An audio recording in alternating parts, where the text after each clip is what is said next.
Day, and I think we're just going to get right into questions. Is that right? Um, do Do you want me to, or do you want to point to people to ask, or what do you want? Yeah, How do you sure, we want can to go do ahead this? and do that. We can start on this side. Pooja, go ahead. Sure. So HISD officials have told us that teachers at several schools, I believe it's 29 schools, will have to reapply for their positions. Are teachers the problem here? What are y'all looking for when asking all these people to reapply for their jobs? Number one priority for any school district is the quality of instruction. Quality of instruction is the leading indicator. The main job of the district is to have high performing teachers, high quality instruction, and principals who can supervise and coach teachers to get high quality instruction. What we have to do across the district, I'm getting to the answer specifically, but what we have to do across the district is to make sure that all 273 schools have principals who are instructional leaders and then high quality instruction in every classroom. We can't do that overnight with 273 schools. We're going to do training, we're going to do professional development, we're going to do all of that over the course of the year. We're going to monitor and coach and evaluate, but we can't put in those systems effectively across the district at one time. We can do a subset of schools. And so we're going to prioritize the need of that high quality instruction and other resources in our what we call our priority schools, and in this case the NES schools, New Education System schools. And those schools have to be done mostly through feeder patterns. I can improve the quality of instruction and the achievement in one high school, let's say, but then what about the middle schools that feed into that high school? Then we're going to have to do it all over again when the when the eighth graders go to ninth grade, fifth graders go to sixth grade. You follow me? So we've chosen 3 feeder patterns: Wheatley, Kashmir, North Forest, and I think 3 other schools that are really high need schools to start this NES system. So would it be fair that when y'all are looking into closures in the future, these would be some of the schools that you would consider first? No, because closures are about a whole bunch of things. You could have a high quality school with only 137 kids who are not getting the best education, even though they have really good teachers, but the economies of scales and the resources aren't there. So that's a different story. I wouldn't want to conflate the two. Some teachers, Go ahead. some teachers say this is a system that's been done before and it didn't work in the past under other superintendents. I spoke to some teachers today who say they're concerned that this is coming in as something that's been done, and what's new with you? I wonder what is actually meant by what actually has been done. Here's what's been done before: making sure that every school has a high quality teacher, and that making sure your best performing teachers or most effective teachers are with your lowest performing kids.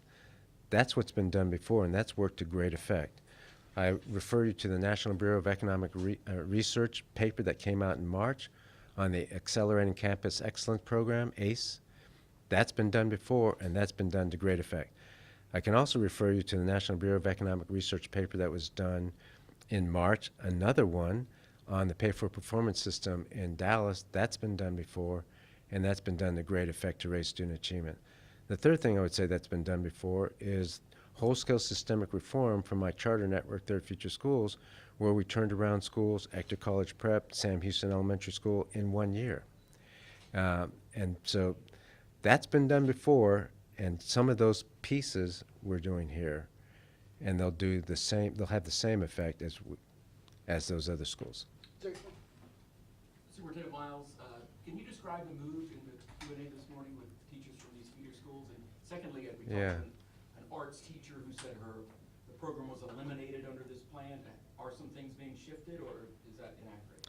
Yeah, so I think it's too early to say what's been shifted or what's not been shifted. We know that 28 schools will have a new education system or a different model and different level of supports. We haven't really looked at every single program to say this is going to go or not. But back to your first question, the mood in the room. So look, I think there were 200 people there, or something like that, and several people online. So it's hard to say there's one mood. But having said that, there's always going to be some anxiety.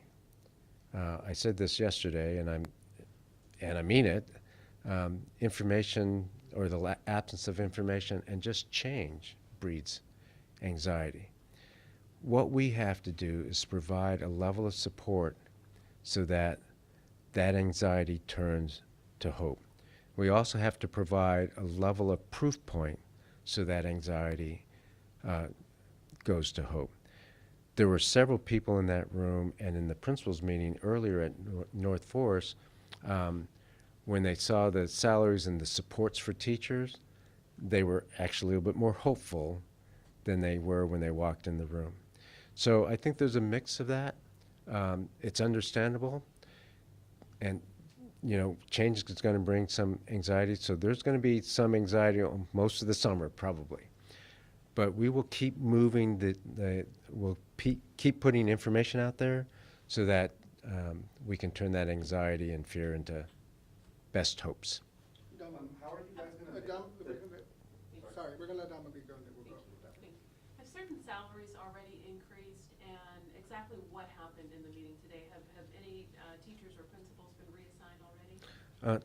No, so this is what we're going to do. We put up the salary plan for the teachers and principals in the new education system schools, the 28 high-need schools. So it's been advertised, but nobody's been moved yet, nobody's been hired yet, so that's where we are. How much is that increase? So for the new education system schools, if you're a middle school teacher in one of those middle schools, your average salary is going to be $86,000. On top of that, you'll get a $10,000 stipend, not signing bonus. I misspoke the other day. Stipend. So the average person is going to get $96,000 to teach at a new education system school. But it's better than that, because what we're also going to do is we're going to professionalize it. We're going to use the hospital model, meaning this. When doctors come into a room, they do their surgery, they don't prep the room, they don't put out their materials, they don't take the blood pressure, they don't get up the equipment. They just come in, have somebody put their gloves on, and then they do their surgery. Teachers should be similar in that they should be able to instruct, they shouldn't have to make copies, they shouldn't have to prepare the room, they shouldn't have to prepare their materials. That should be done for them. They shouldn't have to worry about lesson planning. Somebody else can do that. Now, teachers always have the autonomy to change their lesson plans that they receive, but trust me, we've done this before. Teachers are going to like the fact that they have aligned lesson plans tied to their TEKS done for them, and they just have to teach like champions. Sam, how are you going to make the distinction at these 29 NES schools between the teachers who are making 85, 95K and the learning apprentices, or the learning coaches apprentices, and our current experienced teachers going to be reclassified as apprentices or coaches? So no, they're not going to be reclassified. Maybe I don't understand the question, but let me just outline it just briefly. So yes, we have teachers, and they're differentiated based on a hospital model, but the average salary I already told you. And then there are learning coaches and apprentices. The apprentices, for example, their starting salary is $68,000. And they are teachers or people who want to be teachers working on their certification, who are in the classroom helping out, and then when there's a vacancy, they step in. But they want to be teachers. So their starting salary will be $68,000, and learning coaches is less than that because learning coaches are not teachers, they're support for teachers. And then, so you said to the Chronicle editorial board that librarians are going to be likely to be cut from some of these schools. Yeah. Are they going to be offered other positions in the district? And what do you say to people who assert that librarians, help develop children's ability to read? Yeah, so thanks for asking the librarian question again. So let me clarify because it was not quoted properly. Look, if you are a librarian counselor, teacher, principal, or AP, and you have a contract or will receive a contract to work for HISD next year, you will continue to have a job in HISD. We will guarantee the contract, but maybe not the position. If you don't receive a position in these 28 schools, then you will have a job in the district as a librarian, counselor, teacher, principal, or AP somewhere in the district. Okay, I hope that's clear. Go ahead. You mentioned not having to design their own lesson plans, for example. Who would be designing those lesson plans? So we have a curriculum department that's well-staffed, and they're very experienced in making sure that the curriculum is aligned, that it's research-based. For example, reading has to be a science of reading curriculum. So they will make sure that these lesson plans are tied to the Texas Essential Knowledge and Skills. We call them the TEKS. And that way, when the teacher comes in, they'll have planning period anyway, the teachers will, an hour a day. Before they teach that lesson, they will familiarize themselves, of course. They will change it, they will tweak it, they will make it their own. But yes, the curriculum department will do that. Okay, we have 3 more questions. We're going to do Seth, and then we'll do Estrella. Good. You're good? Okay, Estrella? Okay, Telemundo? Yes, what's the message that you want to send, especially to teachers, to anybody that works here in the district? They're worried that they might lose their jobs. What's exactly the message you want to send? So I'll say it again. If you're a teacher, librarian, counselor, principal, or AP in HISD and you already have a job, you have a contract or the intent of a contract, so the principal has told you you have a job next year, you've not been non-renewed, you will have a job at the same salary next year at HISD.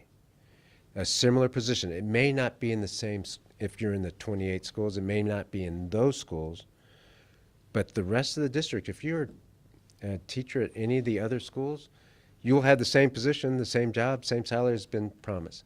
If you're in these 28 schools, you'll still have a job, just not at that school, unless you get hired at that school. Landing, do y'all have a question? Houston Landing? Just answered. Okay, great. Go ahead, Dominique, and then Pooja, sorry. Can you explain the NES system and how it's different from what's being done right now? I can. Y'all don't have any other questions besides the NES system? Let me answer your question, and I'll answer that one. So here's the major difference is this. We in our profession have provided piecemeal support, piecemeal reform. We do a curriculum this year, next year we do a different textbook, then we do after-school tutoring, then we do a professional development next year, then the year after that we try to hire more APs, and then we do more librarians. We do piecemeal reform. That has not worked. It has not worked in the nation. It has not worked in HISD. It certainly hasn't worked in large urbans. So the way to reform and move the achievement needle and get our kids prepared for the year 2035 is to do whole-scale systemic reform. That means many systemic things at once. Can't do that in 273 schools. It's too many. We don't have the resources. It's too monolithic, too hard to change, and it's June. And August is just around the corner. But we can do it if we work effectively and efficiently, do it in 28 schools, close to 30 schools. Yes, sir. So for the other schools that will eventually get performance pay models under your plan, HISD has tried performance pay under various programs in the past, and they've been defeated, but like the unions fought against it, and so and I think they're currently trying to implement the TIA program. So I'm curious, how are you going to get your performance pay program passed? What's different about it than previous attempts, and is it going to affect the current TIA process that the district's going in? And that sounds like a question I had before I put pay for performance in at Harrison, and then the same question I had before I put the pay for performance system in Dallas. Houston is not Dallas and it's not Harrison, but with regard to a compensation package, it is similar. Here's the principle and here's the answer. The principle that I'm talking about is no organization can maximize its effectiveness if how it compensates people is not aligned to what it values. So we identify what you value, whether that's achievement, whether it's graduation rate, whether it's preparation for year 2035, and then compensate people who can give you that value. So the pay for performance plan we have lines up with that principle. I've done it twice now. The most successful one in the nation has been Dallas. We will borrow from that, and then we will do better than Dallas, and we will beat Dallas on their achievement. And So then- there's been, oh, Okay, sorry. yes. All right. That's the last question. Thank you very much, guys. There'll be other times we can talk about it. Superintendent